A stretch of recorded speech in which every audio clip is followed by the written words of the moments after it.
Ho, ho, ho, and welcome to the Drama Club. On this week's episode, we talk about Tom Cruise's Mission Impossible rant, Vanessa Bryant's extortion from her mom, and Erika Girardi's ongoing divorce drama. Then May gets into the crazy story of the Getty family. Stay tuned.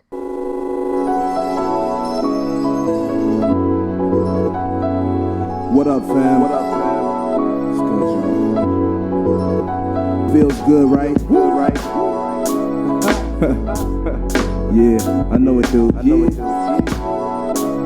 without further ado,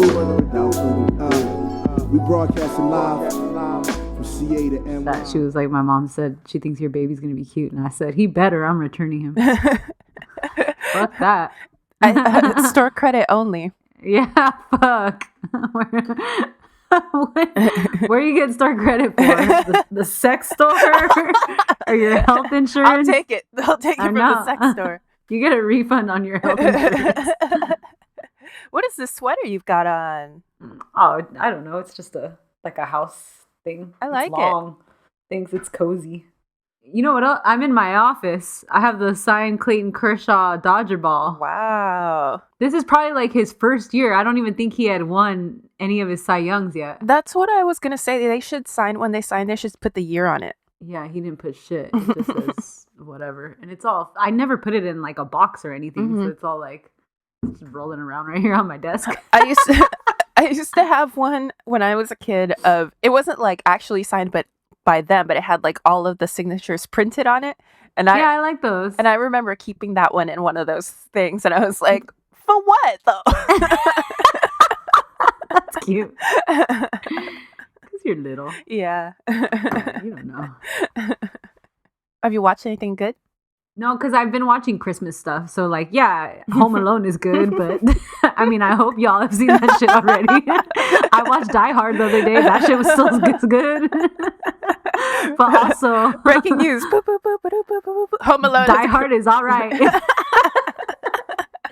What else did I watch? I watched Elf. I watch that one pretty much every year. And... what else did I watch? I've really been watching Christmas stuff. That's cute. Oh, I watched that Christmas show on Netflix that people were talking about. What show? It's the name of two people. Hold on. Oh, I was thinking I should rewatch the Casey Musgraves Christmas special because it was cute. It was so cute, May, and Dash and Lily is the show I'm talking about. It was really cute. It's like a teenage. Yeah, thing. Yeah, it was really. Oh, Dash and Lily. Yeah. Oh, okay. I thought those are two dog names.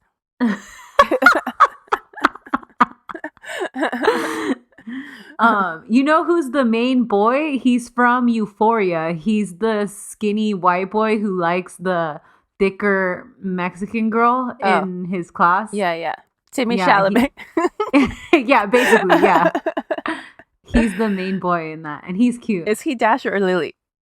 He's Dash. Okay. Yeah. Good boy, Dash. Good boy. Prancer and Vixen and Dash and Lily. Well, what have you been watching? I wanted to start watching The Undoing, but I just haven't gotten around to it. I've been watching Veneno. It's also on HBO Max. Yeah, I saw that. That shit is tight. I watched that other Spanish show, which is Two Homegirls on HBO Max. What is that? It's called... Oh, you know what? I think I have something on my list that sounds like that, but I haven't started watching it. It's pretty funny. They're ratchet. I tried to watch the first episode of that one, The Flight Attendant. I don't like her, though. I don't like her either. And I've never actually seen her. Exactly. Same. But I know I don't like her. There's something about her that I don't like. But it looked good, and I was like, okay, a flight attendant, this could be sexy. Like, because it was like, she's single, and she's like, and then it turns into a murder mystery. And I was like, oh, what? I didn't sign up for this. So then I stopped. So should I give it a shot or no? Because I'm thinking of watching it. But I don't know if I can get over not liking her. But then I'm like, why don't I like her? I watched the first episode and I'm not interested in going back. Oh, okay. So I don't know. If you're going to watch a murder mystery, usually it's way better right away. Yeah. The Heaven's Gate thing, I started watching it. It's not as great as I wanted it to be, though. Really? I like the cover because it's what's his face and he looks all scary. Marshall, yeah. Yeah. Beep boop bop boop. Oh, I watched them. I was going to ask you if you watched The Mandalorian because I watched that show and it just ended this week. No, but should you I? You should. Okay. Yes. It's very good. I don't know why I'm not why I didn't jump on it. I love Star Wars, I know. I think because it's a spin-off, and like sometimes those don't, I didn't watch the Han Solo movie. That's Did you true. watch it? I did not watch that. Yeah, I'm not like a huge spin-off person, but actually it's really good. And I love Pedro Pascal and he does a really good job. I like that the guest stars they seem pretty good. They're really good. Yeah, Rosario Dawson was on this. Oh, really? Sorry, it was on this season. Yeah, and her character was badass. Okay, all right. Yeah, maybe you gotta watch it. Okay, this season was great, and the finale was great. I'm sure everybody feels that way. That's all I'll say about that. No spoilers. No spoilers. So Tom Cruise went on a little tirade. Worse than, no, I won't pass judgment on whether it was better or worse, but similar to Christian Bale, which we had an episode on. Right. So they're filming Mission Impossible 38. 57. Mm-hmm. Yeah, whatever. And I guess some of the crew was not wearing masks. They were just breaking protocol. We don't know what the actual offense was. They could have been just standing too close to each other or whatever. Yeah, so part of the crew was breaking COVID protocol, and Tom just went off. Went the fuck off, lost it. He really popped off on them, yelling at them, talking about how, they're making this movie in this time, and people are looking to them, and he's talking to the industry people. And they're setting a standard, and that people are losing their jobs, and this is very important that they stay within protocol. Honestly, doesn't sound too bad, right? Right. But it's just the way it all came out. Exactly. The way he's yelling and berating them. Yeah. And how I don't know, kind of on a high horse. Also behind the curtain of that he's a Scientology for sure. Yeah. And it's I don't even think you guys really believe in COVID, my dude. No, but absolutely. He was I've got this whole industry on my shoulders. This is what I sleep with at night. I know. And he was I'm talking to all the studio heads every night and all this shit. And I'm no, you're not. Shut the fuck up. Don't nobody want to talk to your ass. I can understand the absolute frustration to the breaking point of we've got a 9/11 happening every single day. And someone's let's say they had their masks off or something. Oh God, that would drive me crazy. Yes. But then there's a way, there's a way to speak to people. And we talked about this with Christian Bale. There's just, at the base of it, it's just completely unprofessional. Yeah. And I'm somebody that yells. So I'll say and but it's a lot. Yeah. Imagine him jumping on a couch while he was doing this. This is absolutely. Yeah. How about Alec Baldwin came to his defense, and I was bro, sit the fuck down. Yeah, I didn't know Alec came to his defense, but you're not the one that needs to. Yeah, and I was dude, don't make us pull up that voicemail you left your daughter. That shit's crazy. There was a lot of love for him online, for Tom. Yeah, which honestly, May, I don't know if it's because there's something about him that I don't trust, and honestly, I do judge him because he's so high up in. And Leah Remini famously said, of all the famous Scientologists, he's the one that she knows everything that's going on, all the bad shit, because he's so high up. He's the number 2 Scientologist. Yeah. I don't trust him, so I almost think it's a publicity stunt. Really? Well, you know what? I'm kind of with you, because when it leaked, and at first I was kind of if I tried to separate how he was saying and what he was saying, I'm still sympathetic to what he was saying. 100% me too. And then that's why I think it's a publicity stunt. So I was so when I was listening to what he was saying, I was and I was somebody leaked this to show that that he cares. Yeah. Yeah. I don't know. Yeah. I don't like it. At the end of the day, I don't like it, but I get it. But I get it. I get it. But any boss talking to their staff that's not appropriate. That's toxic. Right. Yeah. You can't get away with that shit. And also the other thing I don't know is because this is literally life and death, I can maybe forgive it, but we don't know like what happened after. Like, does he double down on it? Like, does he say, "Oh my God, I'm sorry that I went off on that"? Because I could like if he apologized to the crew after, let bygones be bygones. But we don't know what happened. Right. After we don't know what the offense was. If it was like, you guys, can you stand a little bit further apart? Then okay, maybe like it wasn't worth it. But I don't know. Yeah, I don't know either. It's just this weird. He's a weirdo, and not in like a I don't know, like a friendly way. I know. There's friendly weirdos. That same day, I think it was, Katie Holmes went Instagram official with her boo. Her chef boo? Oh, is he a chef? Because I took a screenshot because I saw this and I was like, this is so fucking funny. It says Pasta Empire boyfriend.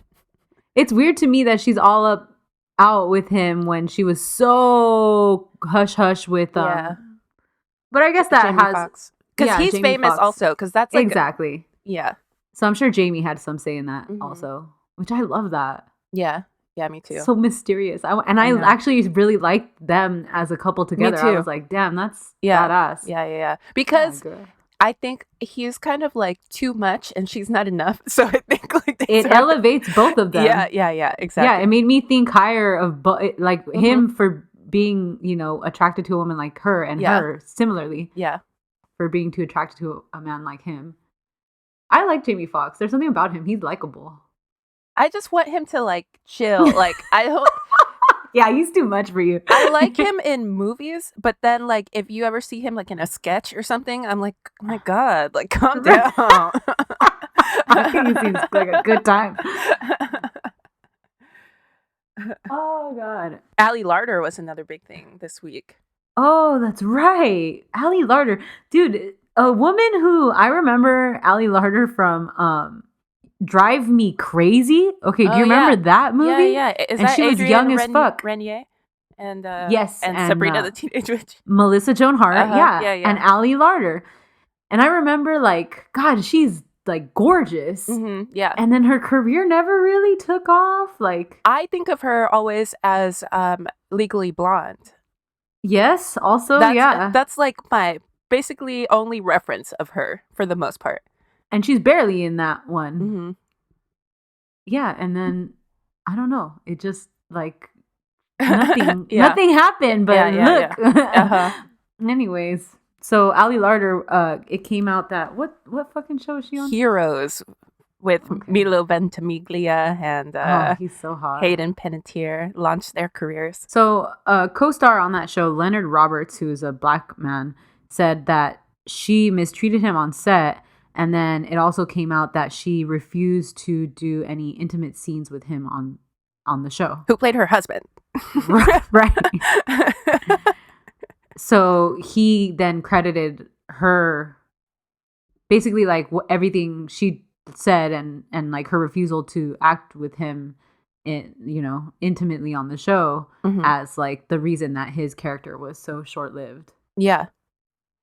And the article, so she ruined him. And I thought the article was great because they got comment from like everybody, and it's like nobody said that wasn't true. Right. At minimum, people were just like, oh, he was a great actor and he was great to work with, but I don't know like why why he was written off the show or whatever. That was like the worst thing somebody had to say about him, which leads me to believe it's all true. Yeah. But Ali Larter, a piece of shit on set, never like, for what? Like, you're not that great. Exactly. Yeah.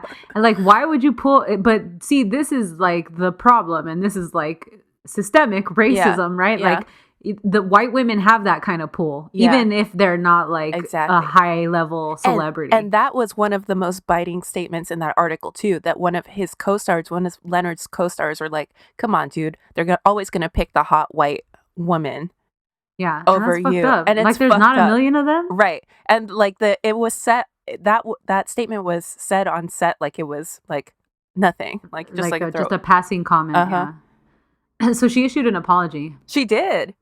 She said, I'm deeply saddened to hear about Leonard Roberts' experience on Heroes, and I'm heartbroken reading his perception of our relationship, which absolutely doesn't match my memory nor experience on the show. I respect Leonard as an artist, and I applaud him or anyone using their voice and platform. I'm truly sorry for any role I may have played in his painful experience. During that time, I wish him and his family the best. Okay. Yeah. Nice little... I would like to hear... any responsibility. I would like to hear what NT has to say about this. I'm sure he has tea on this because he seems to be close with Hayden. Oh, really? I was going to say, because I was like, going to say, how he don't know nobody that knows Allie. She barely famous. Yeah, he seems to be close with Hayden, and I think he knows Milo. Interesting. Hayden and Milo's relationship is problematic. Yeah, he was like 30, right? And she was like 19 or something? She was like 17. Ooh, no. Ooh, baby. What is you doing? Literally. Yeah, so interesting. Ellie Larter, racist. Yeah, Ellie Larter, we don't need you. Yeah. I mean, we've been fine without you. I'll go back to not thinking about you until the next time I see Legally Blonde. Seriously, just gonna go ahead and continue not thinking about you at all. Have you seen Vanessa Bryant's drama with her mom? That's the other thing I was gonna tell you. Yeah, so Vanessa Bryant's mom is suing her, right? Yeah, for $5 million. So Vanessa then took to her Instagram and made a statement because basically her mom is saying that she used to nanny their girls and she wants back pay. Yeah. And Vanessa is like, no. Like Vanessa's like, I was a stay-at-home mom. Yeah, she's like, I was a stay-at-home mom up until like the last 5 years. We only had 2 girls. Yeah. And I stayed at home with them and they were full-time students. Like the girls went to school and she said, this is all false. Like we bought her a house. She gets alimony from her divorce and we continue to still help her out from now and then. And now she's just taking advantage of the situation. It's fucked up. She's fucking trash. But you know what? I can't help to think like if I'm Vanessa and I have Vanessa's money, I'd be like, take your fucking $5 million, get the fuck out of my life. I never want to see you again. Bye. Have fun with that. I don't know, man. I think it's the principle. Like, I know, but it's just like, yeah. I just want her to go away and like, because this is painful. But she never will. You're going to give her what she wants and she's going to come back and do it again. She's probably done this. I'm going to do it real publicly, you know? Because if this is what she's asking for, she wants a car also. She wants a Mercedes SUV.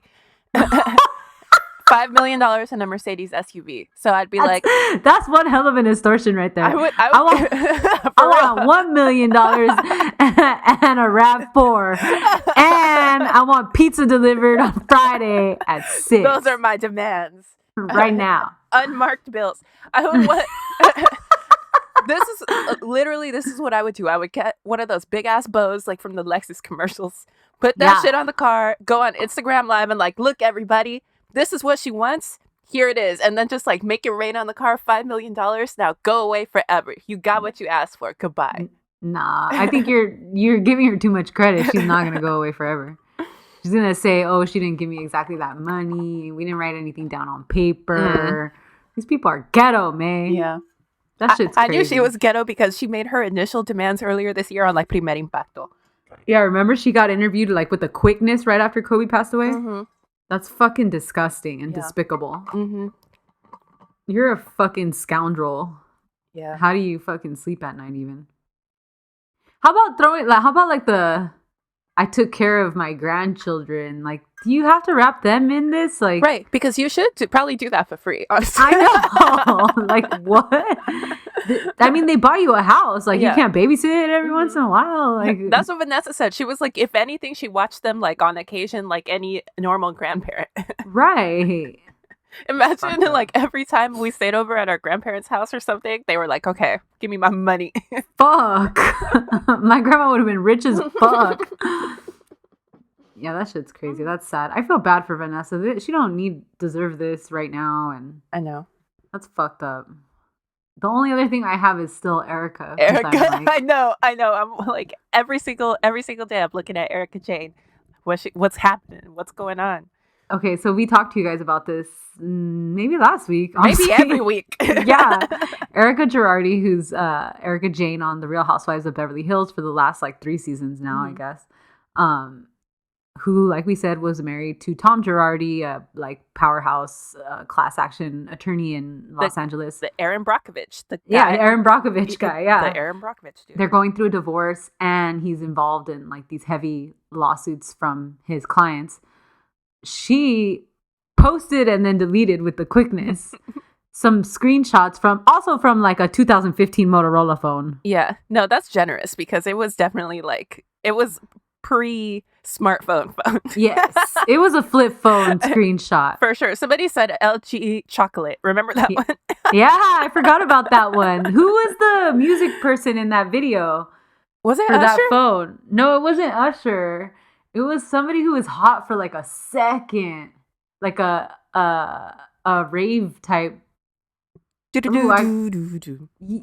something like that. Anyways, forgot about that one.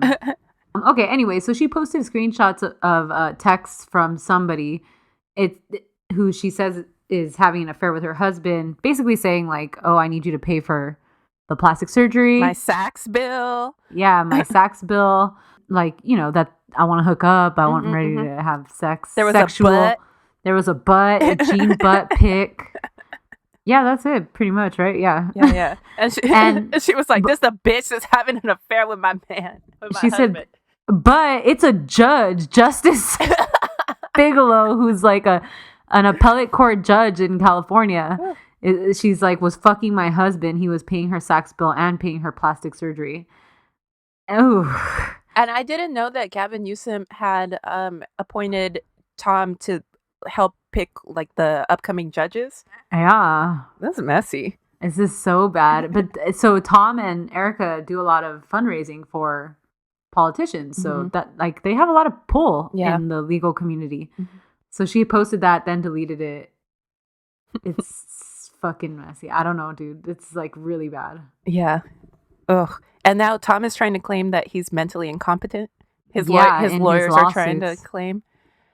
Because that's a move. He has a big ass. The problem with his thing is that he has a big ass Ponzi scheme, and he owes his clients hundreds upon hundreds of millions of dollars. Or I don't even know if he owes his clients anymore as much as he owes the lenders. So he would settle out lawsuits with his clients by loaning money from these lenders, high interest loans. So I think he probably both at this point. He probably still owes some clients and owes some because they lenders. talked about that kid from San Bruno who that was fucked up. Got burned in that explosion from. Do you guys remember that? That was like a few years ago. But SPNG. Oh yeah, PG&E. California. PG&E. Anyway, he got PB&J. This kid got like 90% of his body burned in. Like he's got multiple tens of millions of dollars settlement, and he hasn't gotten paid a dime. So like he had to sue Tom, and then things started falling apart. They came to an agreement for like $12 million. Tom paid him $1 million and then didn't pay him anymore. Yeah. That's a very certain kind of evil. I mean, he's in terms of his legal career, it's absolutely over. Well, he's 9,000 years old, so yeah, it should have been over, honestly. But we'll see about jail time at this point. Yeah, and with his age, he could very well pass in prison. It's a really mighty. It's a far fall from the top. And he was like, he said he has like a couple $1,000s in money. Oh, and they froze his and Erika's assets. And I saw that Erika was trying to sell clothes on like on one of those apps, like Depop or whatever. One of those. And then the judge ordered her to stop. My girl, it's fucking crazy, man.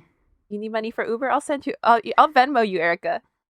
All her gays that she had on her payroll, poor guys. Oh, I feel bad because those are like legit her only friends. Her friends on the payroll. She pays them. Yeah, and like for sure. Goodbye. Yeah, that's really sad. Yeah. Woo. Maybe Dorit will let her come over and stay at her rented house in the valley. The Real Housewives of Beverly Hills really needs to be Real Housewives of Encino because y'all all live over there. Yeah. Did you ever stop to think what it is that makes someone open a pocketbook? Or fill out and put his signature on a check? Or reach into his pocket for his wallet? Or count out some silver? What's up, everybody? My name is Stephanie. And my name is May. And this is the Drama Club. Woo! This is the podcast about scandals, celebrities, gossip, drama, reality TV, lawsuits, old Christmas movies, sport, and more. Old telephones. Yeah. LG chocolates. Anyway, it's my turn this week, and let's talk about the Gettys. Okay. For this, I read a book called Painfully Rich, The Outrageous Fortunes and Misfortunes of the Heirs of J. Paul Getty by John Pearson. This book is the basis of the film All the Money in the World, starring Michelle Williams and Mark Wahlberg, and infamously first Kevin Spacey, who was later replaced by Christopher Plummer. That movie could probably have its own Afternoon Delight episode because there was drama on that set. I love Christopher Plummer. I love him too. I actually just watched him in a Christmas movie yesterday called What movie? Silent Partner. It was about a bank robbery. He was the villain, and it was like from the 70s, and he was very like sexy in it. Yeah. Anyway, this book has since been renamed All the Money in the World in case anybody wants to read it. I didn't rewatch that movie, but I remember liking it at the time. I did binge the series Trust this week, though, which is also about this, and it's not bad. You know, I love Brendan Fraser, but I didn't think it was great either. Ooh, yeah, young Christopher Plummer could get it. He could get it, huh? Yeah. Plus, he's such a good actor. He's so good at his job. Yeah, for sure. Yeah, fuck. That black and white picture. Yep. Yeah, he's hot. So anyway, if you like this story and don't necessarily watch Trust, but maybe watch All the Money in the World. Okay, so let's start with some background on the patriarch of this dynasty, Jean-Paul Getty. He was born on December 5th. JPG. He was born on December 15th, 1892. Nope. Happy birthday, my dude.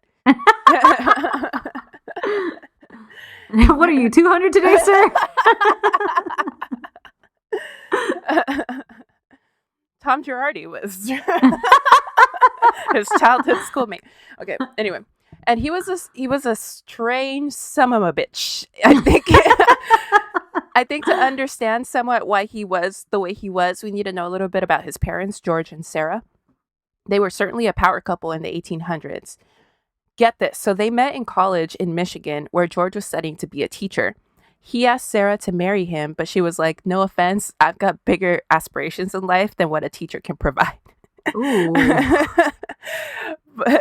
But she was like, but how about this? Sure, let's get married, but only if we use my dowry to put you through law school. And that's what they did. Then she was like, listen, so I hear Minneapolis is a big up-and-coming city for industry, and I would imagine they need a lot of lawyers out there, so we're moving there. Then later, she was like, I'm going to need you to get into insurance. And he did. And like before you knew it, they were a pretty successful upper middle class couple. Good for her. I sort of get the impression that like if she had been born decades later, it would have been her that would have been doing all this. Of course, yeah. But, you know, I guess she found a good partner in George because he recognized that she had vision and ambition and really trusted her gut for most things and then really valued her opinion. Because even when he had ideas, he'd never do anything without running it past her. So they were great. So like most couples at the time, they set forth to expand their family and they had a little girl, but she got typhoid and died. Sarah got it too and survived, but it really fucked with her health for the rest of her life. So it was like kind of a miracle when she got pregnant, sort of older at around 40, and after having all these health problems with her little baby boy, J. Paul. And because he was this miracle baby and they were traumatized from losing their first child, the world revolved around him. They loved him dearly, and J. Paul loved them very much also. Anyway, so when J. Paul was 10, George's work took him to Oklahoma on a trip one time, and he saw the beginnings of people kind of creating a small oil industry down there. So when he got back to Minnesota, he ran it by Sarah, like, what would you think of us investing in some land down there? It's possible we might find some oil on the property someday. And Sarah thought it over and was like, absolutely, let's do this. And yep, they struck oil. Jesus. And within 2 years, the Gettys were millionaires. That's crazy. This is nuts because Sarah, I think, grew up middle class and George's parents were literally peasants. Yeah. So they were like true self-made millionaires. That's awesome. So after those 2 years in Oklahoma, Sarah decided to move the family out to Los Angeles, which is wild because there was literally nothing out here but dirt roads and beaches. I was going to say, what year is this? What the fuck? This is like in the teens. This is like 1911 or 1912. Oh, but she's a visionary. Shit. She is. But kind of like what she predicted with Minneapolis, she also predicted Los Angeles was going to get poppin' too. And George soon found ways to expand his operation and business interests here. And that's how and why the Getty name has sort of become synonymous with Los Angeles. So teenage J. Paul was a rich kid whose parents were devoted to him. And as you can imagine, he wanted for nothing. He's an only child? Mm-hmm. Yeah. Because Sarah was older when she finally was able to have him. It was just, And then she was real fucked up. Like, she went deaf pretty soon and she was like in a wheelchair or like, she was in typhoid. Mm-hmm. Okay. So he wanted for nothing. He was a bookworm. His nickname was Dictionary. I think that's a great nickname. Very smart. He became fluent in French, German, Italian. He was conversational in Spanish, Greek, Arabic, and Russian. Just an extremely bright dude with a big future ahead of him because, of course, his father's dream was for him to take over the family business one day. There was only one problem. J. Paul's parents were super religious. His dad more so than his mom. She was a Methodist, and he was too, but later he converted to Christian Science. And you know how converts and like born again people take that shit extra serious and like start doing the most? Yes. That's exactly what happened with George. So like his parents didn't drink at all, and it was important to them that J. Paul lived a chaste life. No booze, no bitches. The no booze part wasn't a huge problem for J. Paul. I mean, he liked to party, but you don't really have time to get drunk when you're busy reading every book and learning every single language. Right. But the no bitches part, that was a problem. J. Paul was a certified freak 7 days a week.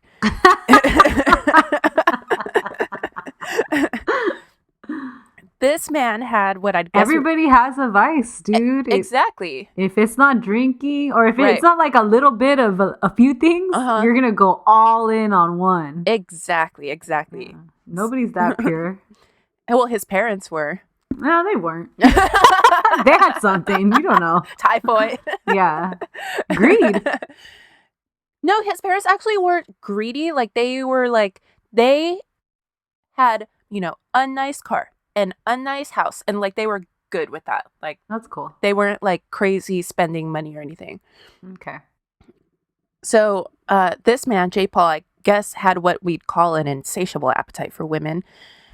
Let's put it like this. In his old age, like in his 80s, he was getting this experimental Czechoslovakian drug called H3 injected into his dick just to be able to keep it up. Dude. But that's crazy. You can throw a full-on robot in your dick just because... Yeah.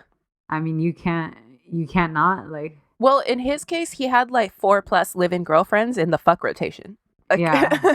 So he had to be able to keep it up or else, Right. What was the point of keeping these bitches in his house? Fucking Viagra, man. It changed the game. Changed the world. I just saw a meme that was like, Pfizer, blue pills make pee-pee hard. And everybody's like, yay! And then it's like, Pfizer, this cures COVID. And everybody's like, no! I'm loving that meme that's like, if you've ever... Yes, man. I know what you're saying. I saw one that was like, if you've ever gone to Circle Bar in Santa Monica, don't be scared of what's in the COVID vaccine. Yeah, exactly. But I saw a TikTok that was this cholo, and he was like, if you ever been in one of the pools in Vegas partying, don't be tripping about what's in the COVID vaccine. I was dying. Oh, my man, skateboarder Fleetwood Mac got COVID, huh? Yeah, I saw that. He's all right, though. Yeah, I know. He definitely don't got to worry about COVID. COVID got to be worried about that motherfucker. Yes. So, anyway, this fuck rotation wasn't gonna fly with his parents, especially his dad. But J. Paul took it for granted that at the end of the day, it wasn't gonna be a big deal because they loved him so much. And the times where it did kind of seem like maybe it was going to be a big deal and it was going to turn into a thing, Sarah would inevitably smooth it over because, like, that was her baby. So when her husband was getting pissed, and George would, like, default to whatever, she was the pants in the family. So if Sarah was like, don't worry about it, he'd be like, ugh, all right. It's so funny, like, parent dynamics like that. Like, when... like your dad gets mad about something and you got to go to your mom and then she's got to like... Yep, I know. That happened to me all the time. And she would be like, don't worry about it. And then I'd be like, okay, cool. Yeah. Your mom is your lawyer and shit. I need you to make this go away. Your fixer. Okay, so J. Paul kind of bounced around colleges, first to USC and then to UC Berkeley. But something about college just wasn't his scene. I think in part because he'd fallen in love with Europe during a vacation there with his parents. Then, in 1912, his dad pulled some strings and got the President of the United States, William Taft, to write a letter of recommendation for J. Paul to do like an independent study thing at Oxford so that he could move to Europe. Jesus Christ. I wish you guys could see my face right now. I know. Like, I'm just going to fuck around and get you a letter of rec from the president. Yeah. That's wild. And at Oxford, he fell even more in love with Europe, especially because he was able to mix with super fancy people there, including the Prince of Wales, aka the future King Edward VIII. And he also got that chip on his shoulder that a lot of new money rich people get when they're faced with those like fancy types and royalty. Yeah, new money and old money. That's a fucking power dynamic right there. Exactly. That's like, if you're new money, you better find a spouse that's old money, a partner that's old money, because like... Fuck that. I like new money because it's kind of ratchet. It is ratchet. Yeah, it's good. Remind those fools, just because you got money don't mean you're fucking classy. Yeah, it's true. So anyway, so for the rest of his life, whether consciously or subconsciously, there was like this need to be accepted by fancy people and to be sort of like seen on their level. Yeah. So during and after Oxford, J. Paul continued fucking his way through Europe until it was time to come back home to LA in 1914. And that's when George decided to gift J. Paul with $10,000 to invest in his own drilling operation in Oklahoma. And as luck would have it, J. Paul struck oil within a year and was now a millionaire in his own right. So what's a 25-year-old millionaire sexaholic to do? That He's starring Titanic. No, I'm just kidding. That's right. Get bitches pregnant. And in 1917, a woman named Elsie Ekstrom brought a paternity suit against him, claiming that he was the father of her baby Paula. Ooh, that's ghetto.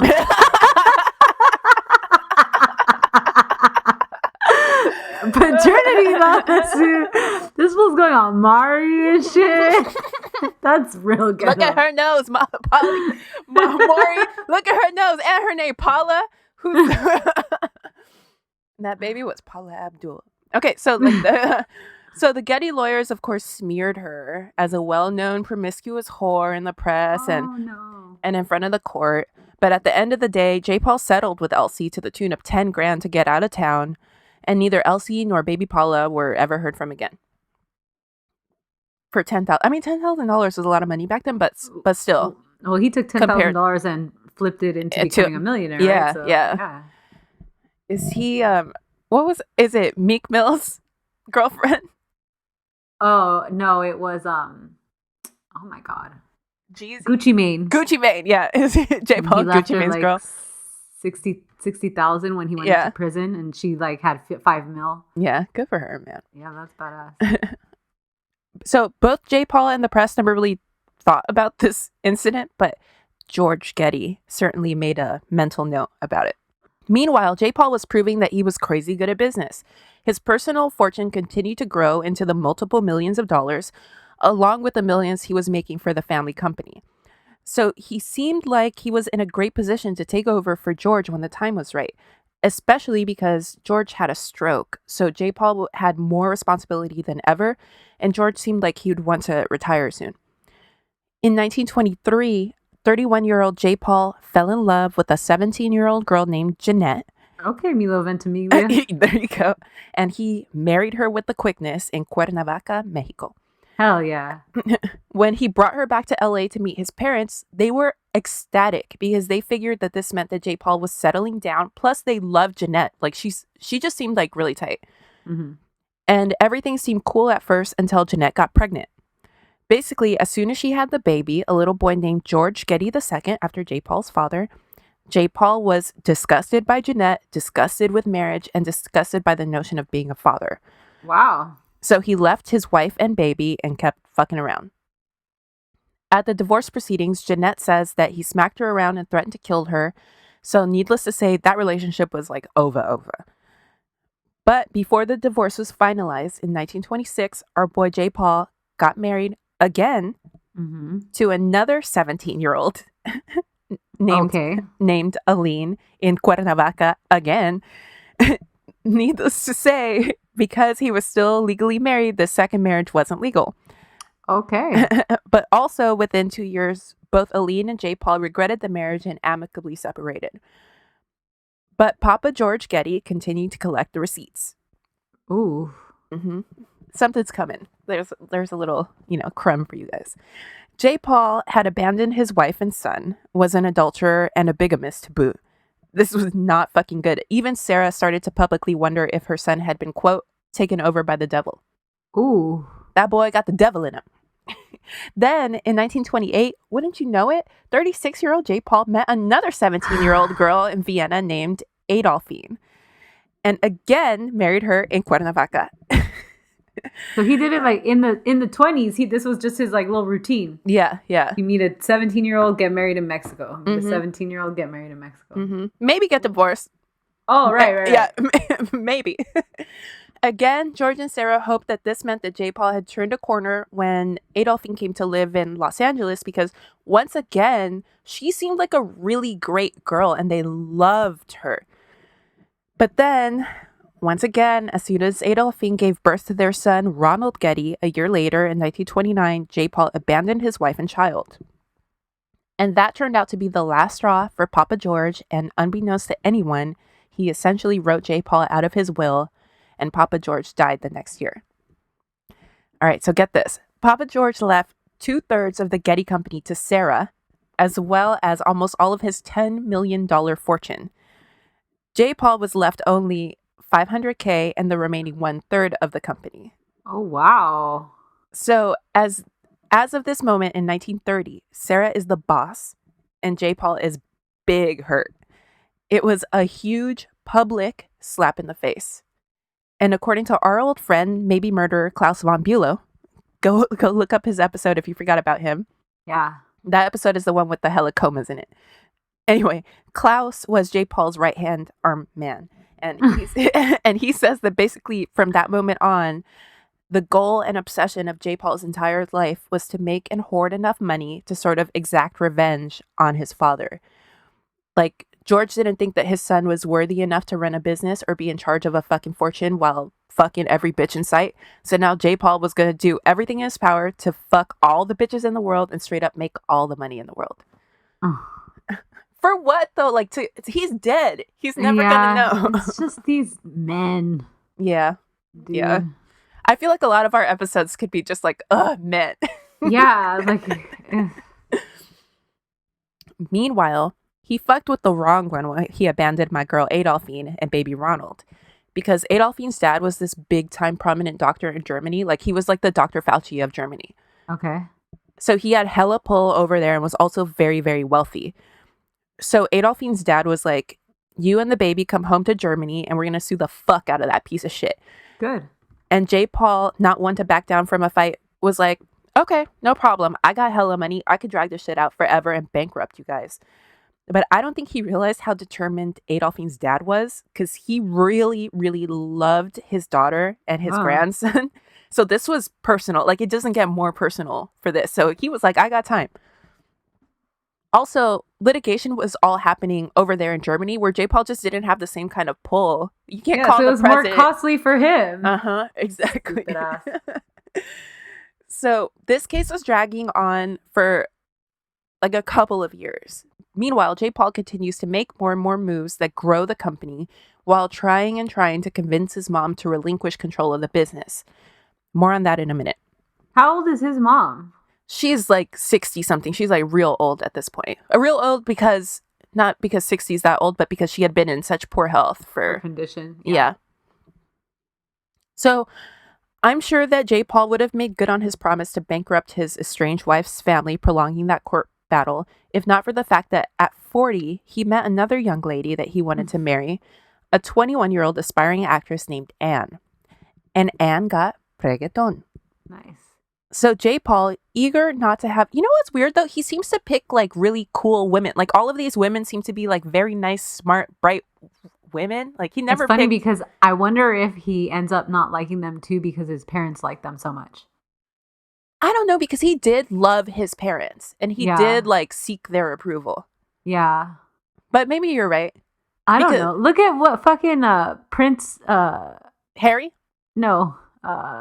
Charles. There you go. Like Diana, he kind of picked because he wanted his parents' approval, and then everybody loved her, but then he would get jealous. Yeah. Oh, yeah. True. So I don't know. Right. Yeah, maybe. Okay, so J. Paul, eager not to have a quote-unquote bastard, and thinking that this time he might actually try to be a father, needed to wrap things up with his divorce so that he could marry Anne before the baby got here. But now Adolphine and her father had the upper hand, because now he's like, all right, guys, like, let's, finish. And apparently she got a fucking fat settlement once she agreed to wrap things up.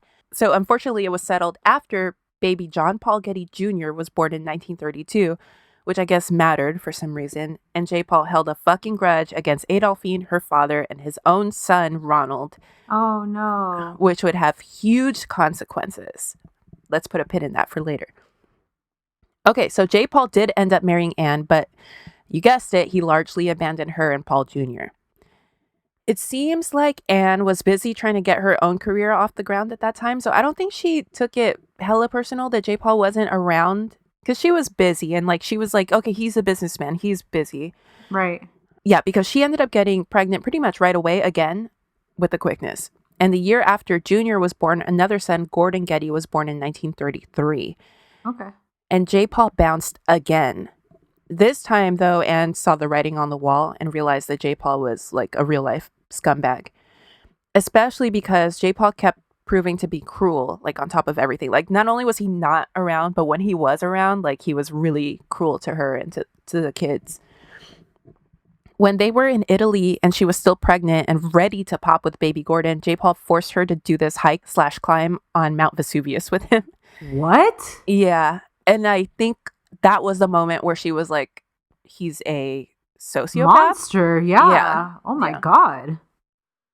Man, Hall can't even force me to go to the refrigerator right now. You better get up. So while he was in the middle of divorcing Anne in 1936, his mother, Sarah, in her infinite wisdom, started making moves. Last we left Sarah, J. Paul was going to work on her, trying to convince her to give up control of the company. But Sarah wasn't willing to do that for a couple of reasons. First of all, as we know, she and Papa George were partners in every sense of the word, so she really wanted to respect his final wishes. Second of all, she noticed that J. Paul was taking bigger and bigger risks with what little control of the company he had in an effort to create exponential growth and acquire exponential wealth. And as we're now in the middle of the Great Depression, she didn't trust J. Paul with all that power and money. Not that he'd lost any money up until that point. In fact, he'd been crazy lucky and super savvy, but she figured it was just a matter of time until his luck ran out. Right. But J. Paul figured that they could grow the company by acquiring controlling interests in other regional oil companies now, during the Depression, while their stock prices were in the toilet, and just gobble them up and become a huge mega corporation. If only he had control of the Getty Company and bank accounts to make the moves that he needed to make. Which, of course, is smart as fuck. So Sarah was like... It's like Stonks 101. Exactly. Buy low. Buy low. Buy low, baby. I always see, on the Reddit stock threads, there are, a few users who are, they're, actual stockbrokers. They, really know their shit. And every once in a while, a newbie will come on and be like, why don't we just wait until things drop? And they're like, whoa, dude. Where'd you get that idea? Holy shit. Yeah. And they just like clown on them. It's so fucking funny. Got a regular J. Paul Getty over here. So Sarah was like, okay, you can take over the company on the condition that we establish a family trust fund. Ooh, smart. You'll control it, but the only time you personally can draw from it is to make these moves to expand our oil interests. Plus, by putting all of our profits in trust, it protects them from taxation, and all the beneficiaries could at least count on decent, untaxed annual incomes from the interest, because capitalism, am I right? Yep. Anyway, but the trust is going to be for your kids and their kids, because Sarah knew that J. Paul was a piece of shit when it came to his kids, so she didn't trust him to take care of them. Good. Anyway, so J. Paul agreed, and the Sarah C. Getty Trust was established with a $3.3 million initial investment from Sarah. That's crazy. With the principal beneficiaries being J. Paul's sons, George, John Paul Jr., and Gordon, because J. Paul, still holding a grudge against Adolphine, specifically agreed on the condition that Ronald be excluded. Oh my God. That's fucked up.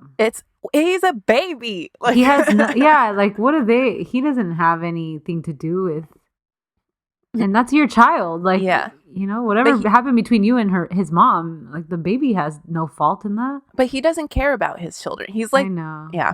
So, that's fucked up. And you would think like Sarah's a good person. Why does she agree to this? Two things. So, one, the investment was only $3.3 million. Mm-hmm. And she planned to leave all her grandkids some money from her personal fortune anyway. Right. So she was like, okay, I'm going to take care of Ronald. Yeah. And two, Adolphine's dad was super wealthy. So she figured like he's going to be fine. Little did anyone know that the trust would grow to be worth billions. And also that Ronald's grandpa would lose his fortune in the coming years because he didn't fuck with the Nazis. So they threw his ass in jail and like took everything he had. Oh no.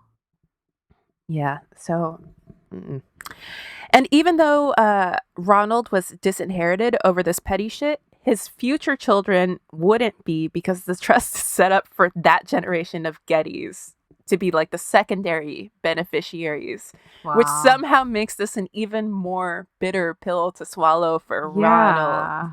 Yeah. Anyway, so guess what? In business, J. Paul's luck never ran out. He executed his plan to acquire other oil companies and eventually turned Getty Oil into one of the largest corporations in the world. And he personally became the wealthiest American and one of the richest individuals who ever lived. Let's not even talk about what happened after he started getting oil in the Middle East. He kind of hit the jackpot there because he spoke Arabic, so he was making deals that other oil tycoons were just unable to make. Meanwhile, he continued to be a deadbeat dad. And since he moved full-time to Europe and refused to fly, it was that much easier to stay away. Sometimes the only contact he'd have with his boys for long stretches of time were cards he'd send for their birthdays. Or on occasion, he'd show up and take them to the toy store. Or not, he wouldn't show up, but like the kids would be in Europe and then he'd be like, let's go to the toy store. But the weird thing is that he'd write in his diary that he loved them. But like even then, it would be something like, my sons, all of them are great rewards.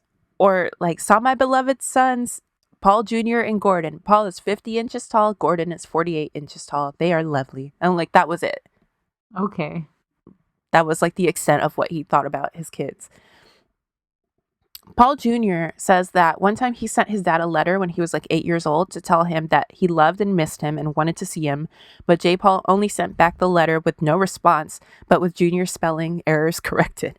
Oh, fuck. Other times, J. Paul would go years at a time with no contact at all with his kids, not even a letter. Junior and Gordon didn't hear from him for 12 years. And he paid the absolute bare minimum in child support, just some real weirdo shit. Then J. Paul got married again to an opera singer named Teddy Lynch in 1939, despite having a live-in long-term friend / lover named Penelope Kitson.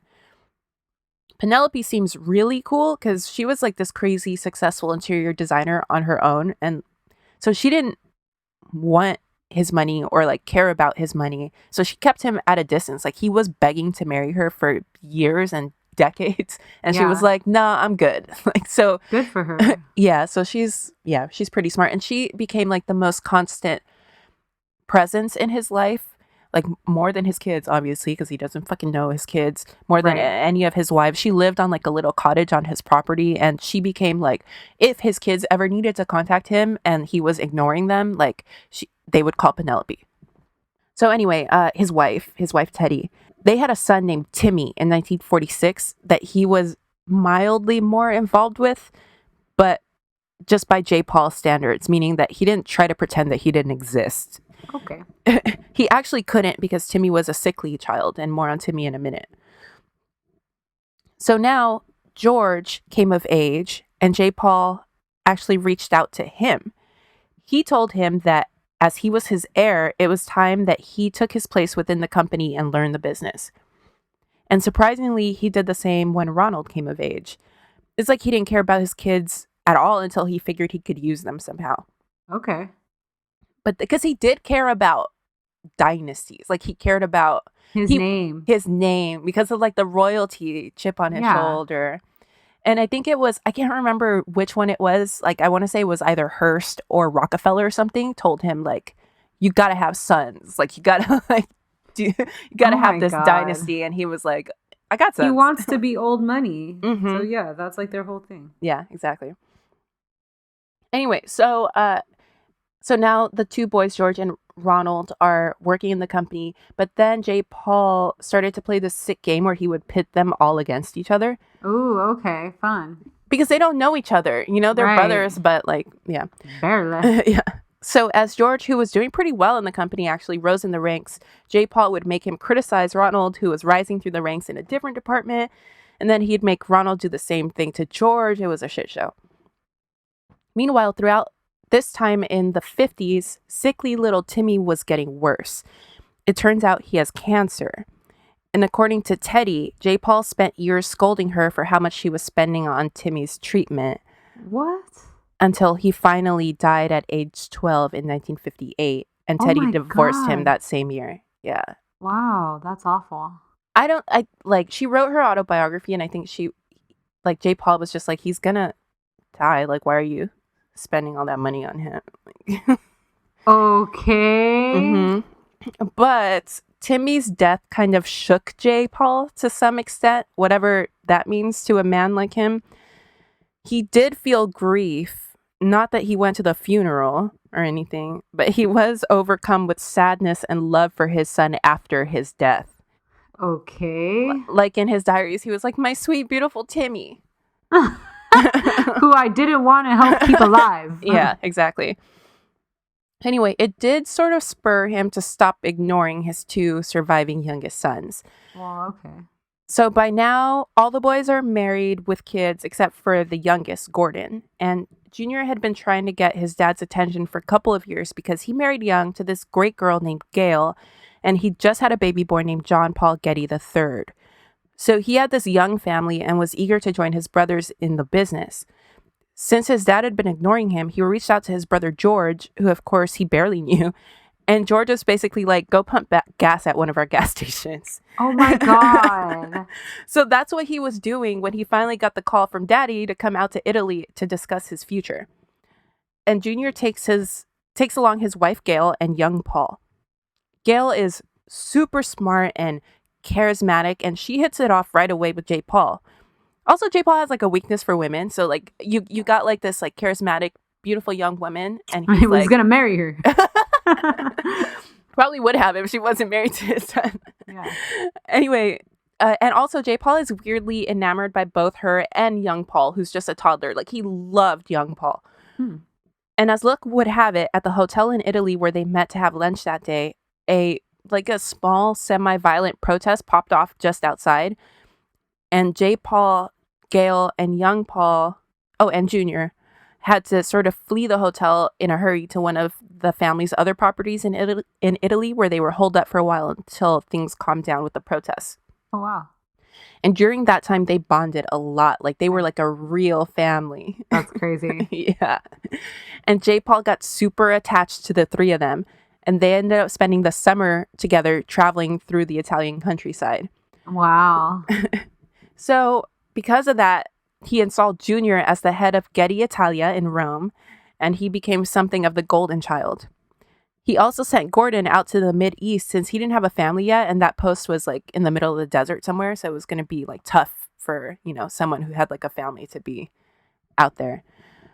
But Gordon fucked up almost immediately because one of his women employees was caught having an affair with one of the Saudis, and they were going to stone her. Oh, fuck. So Gordon smuggled her out of the country. And then he had to flee because he assisted in her escape. So they were going to throw him in jail. J. Paul, instead of standing by Gordon, was pissed because now they were like kind of on bad terms with the Saudis. And in his mind, that woman knew what the laws were, and if those were the consequences for breaking the law, so be it. Ouch. So Gordon got banished to Oklahoma, where he was largely ignored again until Gordon married this woman named Anne, and they started their family and were sort of short on money. But why should the son of the wealthiest man in the U.S. be short on money? Especially when Gordon himself was worth millions and millions on paper from what was coming to him from his share of the trust. So he sued his dad to get some sort of access to the trust, and this lawsuit tore the family apart. All the brothers started fighting with each other because if Gordon won and they dissolved the trust, it would no longer be untaxable and they would lose a shit ton of money. It was a mess. And it went on for years and years. It went to the California Supreme Court. Gordon ultimately lost, but ironically, the fight he put up made his dad respect him, and now he was the favorite. Oh my God. And ultimately... I want to watch Succession. Yeah, this is some Succession shit. Yeah, because like at the season finale last season, you could tell he respected his son for outing him when he did. For sure. Like he loves that. Mm-hmm. Yeah. I don't know. We'll see. Because he's vindictive, that motherfucker. We'll see what happens. He'll put him through the ringer for something. And that poor boy is just like, he's all kinds of fucked up. He reminds me of Junior. Well, okay. It's coming up. Okay. All right. So anyway, years and years later, J. Paul put Gordon in charge of the trust. Oh my God. Yeah. Which makes... Later, it will make him the richest because you get a salary for doing that. So, yeah. Anyway, and he's the favorite, especially because of what happened with Junior. So let's get back to Junior. So Junior and his wife, Gail, broke up. It was a mutual breakup. They had 4 kids together and remained friends, not just because of the kids, but genuinely friends. Gail got a new man, and Junior married a woman named Talita Pohl, who was introduced to him by Klaus von Bülow. Anyway, Junior was eager to enjoy his hot new wife and was altogether sick of being an oil executive and wanted to be a hippie. So he quit, and he and Talita moved to Morocco to kick it with the Rolling Stones and Timothy Leary and to do heroin and shit. Ooh. Word got back to J. Paul that Junior was a heroin addict, and for all intents and purposes, he disowned him and struck him from his will, leaving him only $500. Yo! But yesterday I spent $500 and I didn't even realize it, at man. Target? I was just like, wait a minute. When I looked at my bank account, I was like, what? You ever spend hella money at the grocery store and you're like, oh my God. I spent $200 at Sprouts last week. Yeah. But in my defense, I hadn't been to the grocery store in a long time. So you stocked up. Because I've been doing just Instacart and stuff, but I like it's different when you're there. You need to see shit, like right. So I was like, I gotta just go. I went like during an off hour. Oh yeah, I spent $200. I'm a family of 2, okay, so that shit don't make sense. And Bruno, yeah, but Bruno's food costs like nothing. Bruno don't shop at Sprouts. No. So anyway. But also he still has his money from the trust. You can't like take him out of the trust, but like yeah, but it's a slap in the face. It's right, just like, exactly. Yeah. Mm-hmm. So anyway, Junior and Talita bounced around the world being junkies, but then Talita wanted to get clean because they had a son. Okay. A son they named. Look, he's not super important. I just wanted to tell you his name because it's ridiculous. Tara Gabriel Gramophone Galaxy Getty. No. That's how fucked up on drugs they were. Did you see, speaking of ridiculous names, did you see stupid ass Elon Musk talk shit about pronouns this week? And then everybody was dragging him for his kid's name. Yeah. Yeah. Shut the fuck up. What is it with these men that they're like, they can only externally think? Like there's no internal thinking on their part, right? They only like project. Right. I fucking hate that. Because they stop needing to do that once they get super rich. No, I mean, you still need to do it, but they just don't. They don't, exactly. Yeah. They surround themselves with people that allow them to fucking act like that. That's why Kanye makes those stupid ass fucking moonrock shoes. Ugh, the most recent one I saw, I was like, how is that happening? Like, did you see everybody? Okay? That was like the meme going viral. That was like, man, rich people don't have real friends. Yeah, it's true. Yeah. Do you follow that Instagram account, Du Moi? Du Moi, no. It's like a blind item thing. I found it. Oh, DEUXMOI. Statements made on this account have not been independently confirmed. What is it? It's like a blind item thing. Okay, it's private. I have to request it. Yeah, but I think I follow it on Drama Club, so you can look right away. Oh, okay. Anyway, it seems like she's in talks with like a couple people that are embedded in the West Kardashian family, and it's what you said. Like they're not together. Kim and Kanye are not together. He lives in Wyoming. She lives in Los Angeles, and yeah, that's it. It's just like, yeah, whatever for whatever show purposes. Mm-hmm. Okay. Where was I? Okay, so gramophone. Gabriel, gramophone, Galaxy, Getty. Anyway, so Talita actually did get clean, but Junior had no interest in getting clean, so they broke up and he abandoned her and Tara. Not that he had contact with his kids with Gail at that point anyway. I was going to say, he has 4 other kids, right? Yeah, So he was basically doing what his dad did to him, but he stepped up his game because he was also a heroin addict. That's what's up. So just like the worst. Anyway, eventually Talita wanted to make it official and asked for a divorce in 1971. And that's when Junior figured he'd try to win her back. So he was like, I'll get clean. Like, come meet me in our house in Italy. Like, let's talk things over.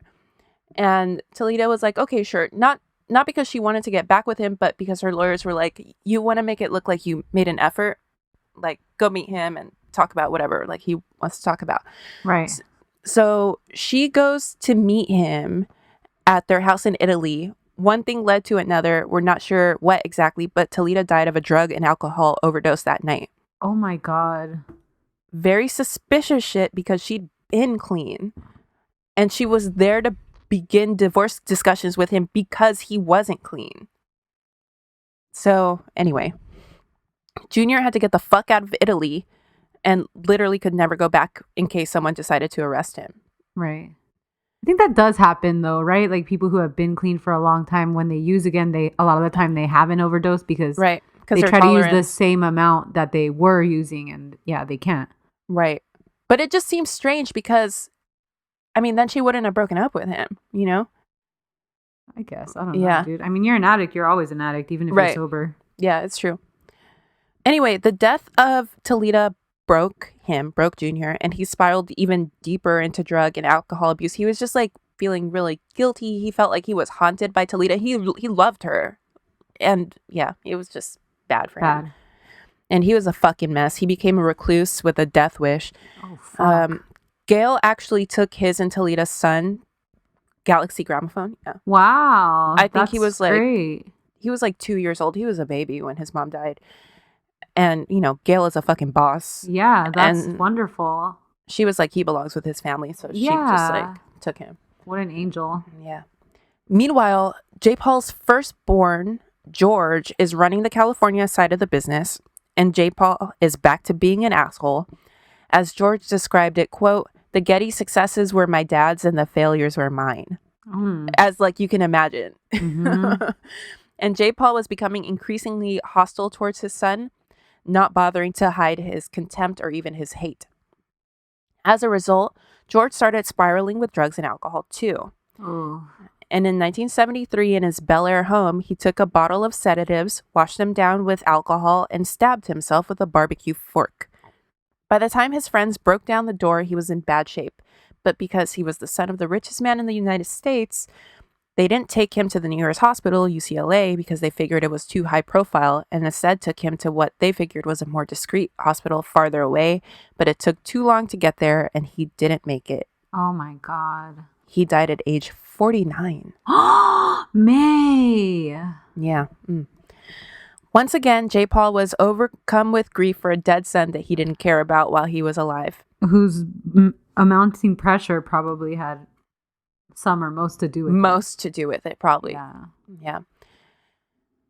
And just a few months later, J. Paul's humanity would be tested again. This time by his one-time favorite grandson, John Paul Getty III, young Paul. This is so weird that he's this monster of a dad because his parents like loved him so much. Yeah. Like usually when you see somebody who's a monster parent, they had a really fucked up childhood. Like their parents were also monsters. Right. Exactly. It's strange. I think it's because he thought that being a good father and being a good husband would get in the way of making money. And that's all he cared about, and get in the way of like fucking bitches. And those are the only two things that he cared about. So everything else is just... He did have this quote when he was older. He was like, I don't think you could be a good businessman and a family man. And he was like, if I could trade like all my success in business for a family, I would do that. But like, no, shut the are you fuck fucking up. serious? No, you could have. Yeah, you could have. Nothing stopped you from that. Because like some sort of miracle, you picked all these wonderful women. Yeah, like what are you talking about? Okay, so young Paul took his parents' breakup hard. For one, he worshipped his dad. And basically from one day to the next, his dad was gone. Not just gone, but like with a new family, and it was like basically a whole new person, a hippie. Also, he didn't like Gail's new man, which I guess is to be expected if like you worship your dad, you know? Right. Then he took it really hard when Talita died because he really liked her. She seemed like a cool chick too. So he started rebelling as a young teen and actually left school and moved out to his own flat in Rome at like 15 or 16 to be a hippie too.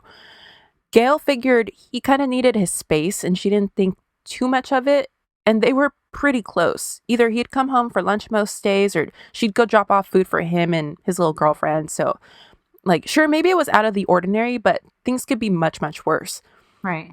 Anyway, she kind of had a boys will be boys attitude about it. Like maybe he's just going through a phase. He needs to like let off some steam. Then he'll come back home. She said that like this is some rich boy in Paris shit. And in France, no one would have batted an eye. But in Rome at the time, this was like kind of weird. And young Paul kind of stood out for his lifestyle. And as a result, he became a very minor celebrity. The press called him the golden hippie. And he even parlayed his notoriety into posing nude for Play Men magazine for extra cash. So here's a 16-year-old boy who thinks he's an adult. Mm-hmm. Thinks has adult money. Not really. Okay. Because he's underage, so he's not making money from his trust yet. Yeah. So he's got like whatever money Gail gives him, which is nothing because she like walked away from her marriage because they were friends. So she was like, all right, like whatever. She didn't ask for anything. So anyway, he thinks he's an adult. He thinks he's invincible and is on top of the world, partying in the streets of Rome, not realizing that he has a big-ass target on his back. And whoops, he's kidnapped by the mafia on July 10th, 1973. What's poppin'? We in Rome out drinking sparkling water, kidnapping Gettys. So Gail goes a couple days without hearing from young Paul, and that's really weird because like I said, they were close. And that night she got a call from someone who was like, we have your son and we're going to need a lot of money to give him back. Don't call the cops and we'll call you back with instructions. So Gail, of course, freaks the fuck out. She calls Junior to tell him what's up, but of course he's fucking useless. He's a junkie and he can't offer her any support. So she calls the cops and they interrogate her for 5 hours and come to the conclusion that it's a hoax and young Paul is doing this for money and or attention. Because like I said, he didn't have money. So he was a painter. So he would like paint, he would exchange at like the local restaurants his paintings for food and stuff. So they were like, oh, he just needs some money to fucking party, you know? Right. Essentially, the cops don't do shit. Not only that, but they leaked to the press their doubts about the case. And now the headlines in Italy and around the world are, quote, kidnapping or joke, ? It's a shit show.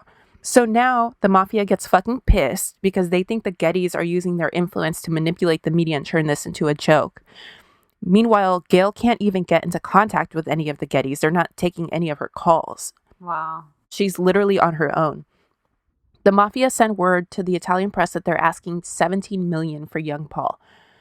Chump change for J. Paul Getty, who was estimated at the time to have a personal fortune of over $1 billion.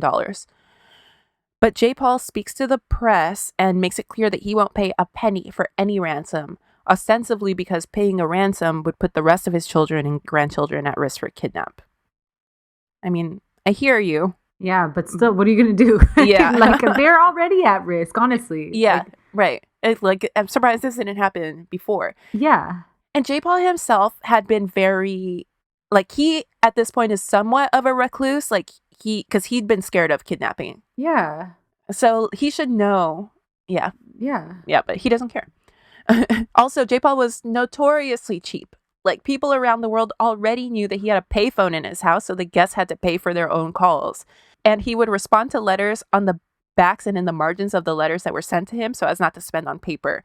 Dude, there's always like, I always hear that like rich people are cheap and that's how they stay rich. That's not true. Why? That's not how they stay rich. No, it's like mental illness. Yeah. Being cheap is a mental illness. By May 2020. I won't say her last name. That is a statement. I'm putting that shit on your gravestone. Being cheap to this extent, you know? Oh, yeah. Have you ever seen that show? I've never seen it, actually, but it's on TLC. It's called, like, Extreme Cheapskates. Yes, exactly. Like, I remember seeing a clip of a woman who peeled all her fruit at the grocery store because you pay by the pound. The weight, exactly. And I was like, bitch, no. That's exactly what I'm talking about. You know what I do at the grocery store when you pay by the pound, though? Like the broccoli, I break off the ends. Because that shit is heavy. Bitch, you're cheap. I never paid. I've never done that. Life pro tip right there. Yo. Never spend $200 at Sprouts again. Spend $198. Saving 50 cents, tearing off this broccoli stub. So anyway, he would like wash his own socks and his chonies because he knew the exact amount of like soap that he wanted to use. Yeah, this is fucking crazy. Yeah, it's bad. So it was a problem. And everybody knew that about him. So they're like, you know. So he ain't paying $17 million. Exactly. Yeah. On July 30th, the mafia call Gail again, and this guy who identifies himself by the codename 50 or 50 is like, all right, Gail, where's our money? And she tries to explain that she's alone in this, that the Gettys are freezing her out and she doesn't have any money. She wasn't getting alimony because, like I said, when she broke up with Junior, they were friends. So it was just like, okay, pay me the child support, you know, whatever. And also, he wasn't really paying his child support because he was a junkie. Yeah. This is like when they kidnapped Patty Hearst, and his dad is like, I don't know, like, we don't keep this money fluid. Like, what do you guys think? Like, yeah, exactly. So anyway, so they're like, ask his dad, and she was like, his dad is out of his mind on drugs. Like, yeah. So they think that, like, the 50 doesn't believe her, and he's like the spokesperson for the mafia, and they're like, you're playing with us. Like, there's no way. This is not true. How could this be true? Were the Gettys really willing to let one of their own die over a measly $17 million? Oh, Jesus. And at this point, it became in the police's best interest to treat this like a hoax because they'd spent like a month half-heartedly investigating this. So obviously they got nowhere. And the only way for them to save face is to call it a hoax. Also, apparently Romans love rumors like I love scammers. And the Roman public was like loving this story that this could be an elaborate hoax.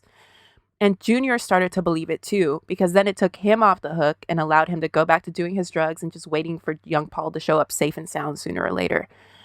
And then the media started judging Gail for not showing enough emotion on TV and stuff. Because I guess culturally in Italy, like when bad things happen, like if something happened to your son or something, the mom would get on TV and like start crying and like fainting. Yeah, exactly. So she wasn't doing that. She was like being stoic, and they started to categorize her as either being complicit in this hoax or just like a rich mom that didn't care about the well-being of her son. How stupid. She's not even rich. She's like literally living in like a 3-bedroom house with her 4 kids and her new, like, it's, yeah. Anyway, so that narrative bled out from Italy to the rest of the world's media. So she finally sat for an interview and she was like, I need to put myself out there because people aren't believing me. And the interviewer asked her, like, Mrs. Getty, like, do you think that your son is still alive? And like, that was it. Like, that was like the first time she realized, oh shit, I don't know if he's still alive. Like, he could be no. dead. Ugh. I can't imagine what it was like to be her right now. Because she's alone, you know? Yeah.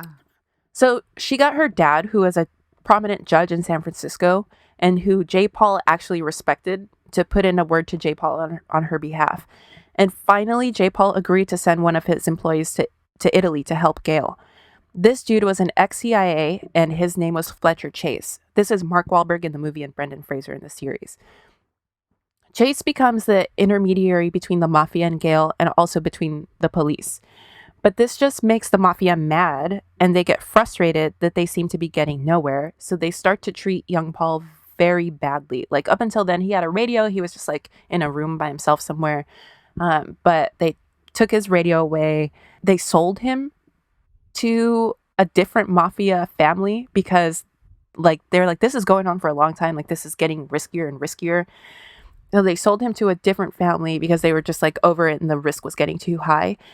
I think they were pushing 2 months at that point with him. And his new captors kept him in chains, gagged him, would force him to play Russian roulette. Like, it's just getting physically and psychologically very bad for young Paul. Right. The negotiations continue into October, so we're like 4 months in. And that's when they tell Gail that they've cut young Paul's ear off. And if they don't get their money soon, they're going to start sending him back to her in pieces. They send the ear to one of the newspapers, and when police show it to Gail, she can confirm that it's young Paul's because of the freckles. Like, young Paul is a redhead, so they sent him they sent her the lock of hair and the ear, and she's like, oh my god, yeah. Fuck.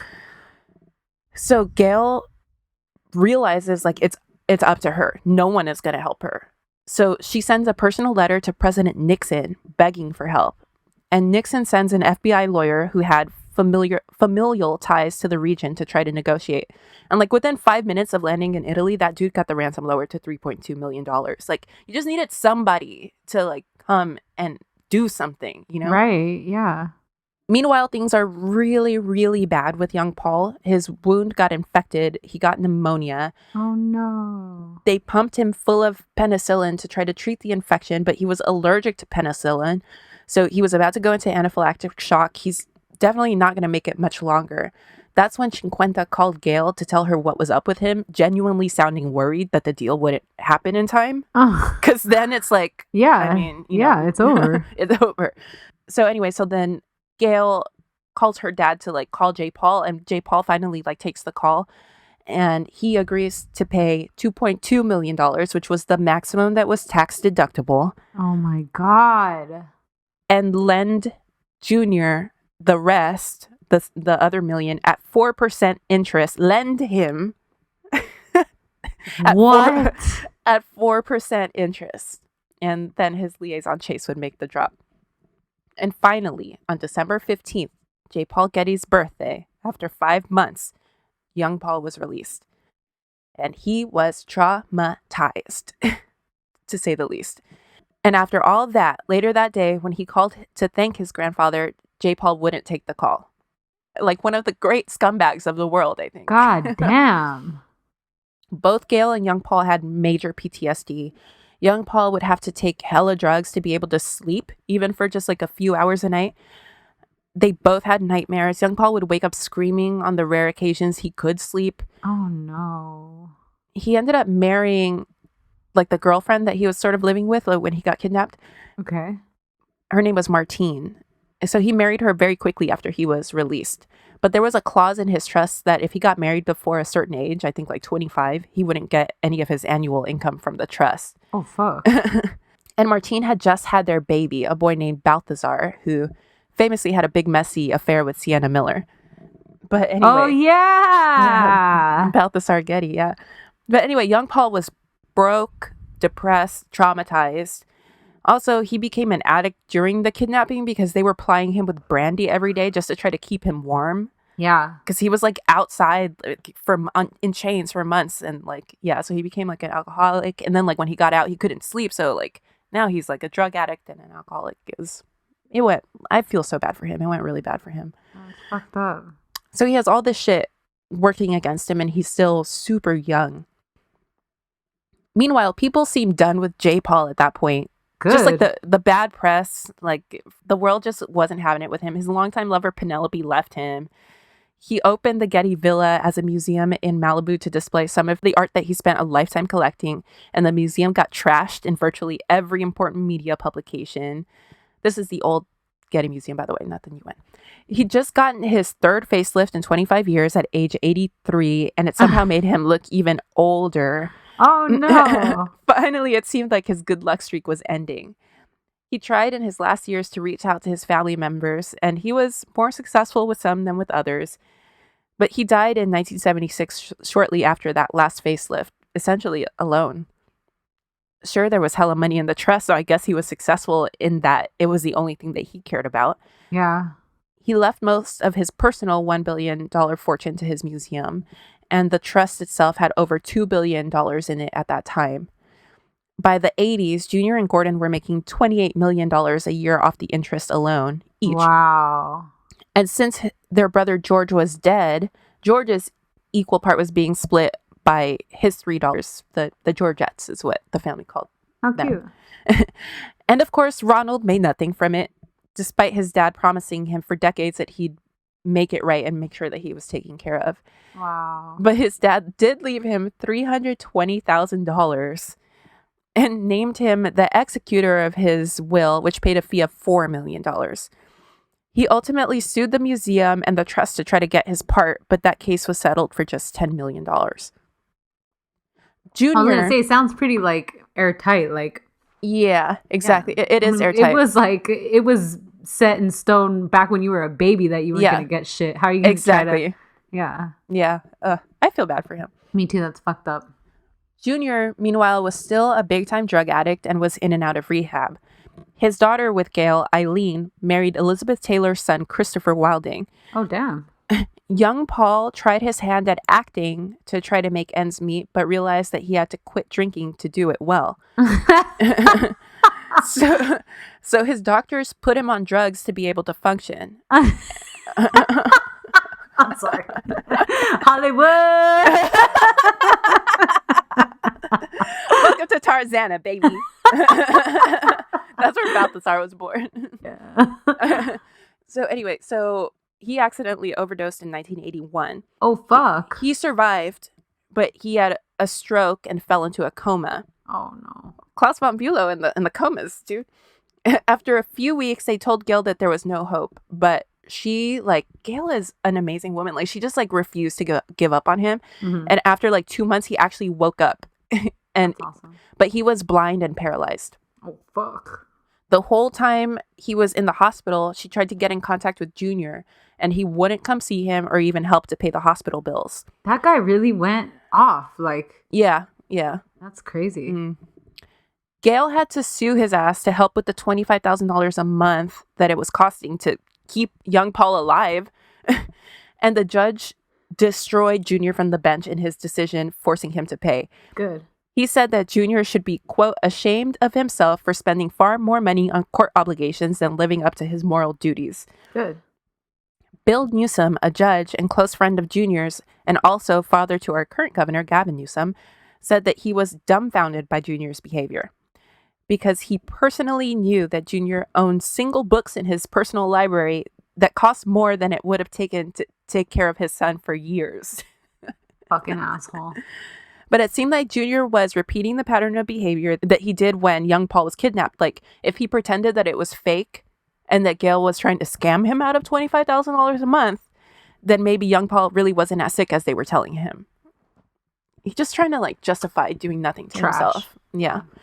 But the damage was done and the whole family turned away from Junior after that. It was just, that was the straw that broke the camel's back.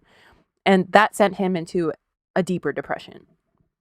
Meanwhile, Gordon, who was in charge of the trust and therefore was the controlling shareholder of Getty Oil, decided to sell the company to Texaco. That sale, the largest corporate acquisition in American history at that time, $10 billion, immediately increased the value of the trust to over $4 billion. Wow. What's crazy to me is this is the most, at that time, the richest family in America at $4 billion. And now yeah, Jeff Bezos. Yeah, Jeff Bezos, basically a trillionaire. Yeah, it's fucking insane. It's It doesn't need to be It's this wrong. way, guys. Yeah, it's very wrong. And it wasn't that long ago. This was in the 70s. Yeah. In the 80s, actually, you know? Yeah. Fucking Reagan. Yeah, exactly. Sorry. There's an amazing documentary on Showtime right now about Reagan. You should watch it. It like, Really? yeah, it's so fucking good. It infuriated me. Okay. Anyway, so then the trust is now worth over $4 billion. And soon after that, Gordon made the decision to cash everyone out and dissolve the trust. Because because of this trust, like there's all this problem. And he's just like, you know what? We Let's have be done enough with money. it. Yeah. So after paying almost $1 billion in taxes. Good. Good, right? Gordon Jr. and the Georgettes all got almost $1 billion each. And the leftover couple $100 million was divided among the rest of J. Paul's, I think, like 14 grandkids. My boy Ronald again got nothing. Oh, no. He tried to get even with his dad to make his own fortune like he had done, you know? But he lost all that measly $14 million that he had. Meanwhile, Junior is now making $1 million a week in interest alone because of his cash out, and overnight became the 6th richest man in the UK where he lived. He really wanted to overcome his addiction finally, though, and he was basically living full-time in a hospital. So he straight up started giving away his money to arts and addiction programs in the UK. At one point, he made a lump £50 million donation to fund the arts and was knighted by the Queen. And heroin addict. I know, isn't that crazy? Yes. Margaret Thatcher would come visit him in rehab and like check on him. Like she was like, "Are you okay? Like, why are you still here? Like, maybe it's time for you to get out." And he was like panicking. He was like, "No, I'm not okay yet." When I read that in the book, I was imagining Gillian Anderson going. Yeah. Did you know that she was with the guy from The Crown, the creator of The Crown, Peter Morgan? No, That's did her they man. just break up? They just broke up. Okay, yeah. I saw that she broke up with her longtime man, and I didn't know who it was. I didn't know that was him.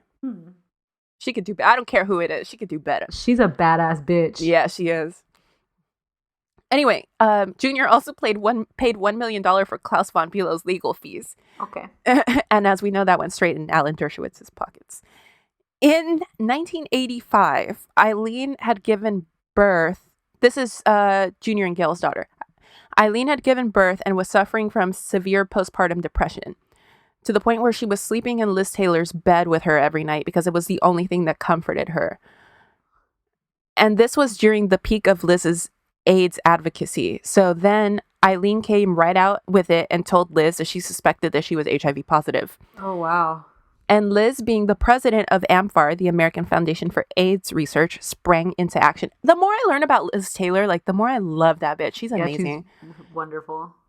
I went to, I bought my mom, there's like this candy shop on Rodeo, not on Rodeo, but like on the street over, that has really fancy chocolate covered marshmallows, which is like my mom's favorite. So I went a couple days ago to go pick them up for her. And while I was in there was like this woman who was a customer who I guess has been a customer for like 50 years there. And she was like insane, but like in the best way. And she just like started talking to me about everything. And she was like, "Oh, this thing right here, this is Katharine Hepburn's favorite chocolate on earth." Like she wrote about it in her autobiography. That bitch was crazy, May. She was just saying that shit. No, she wasn't. She wasn't.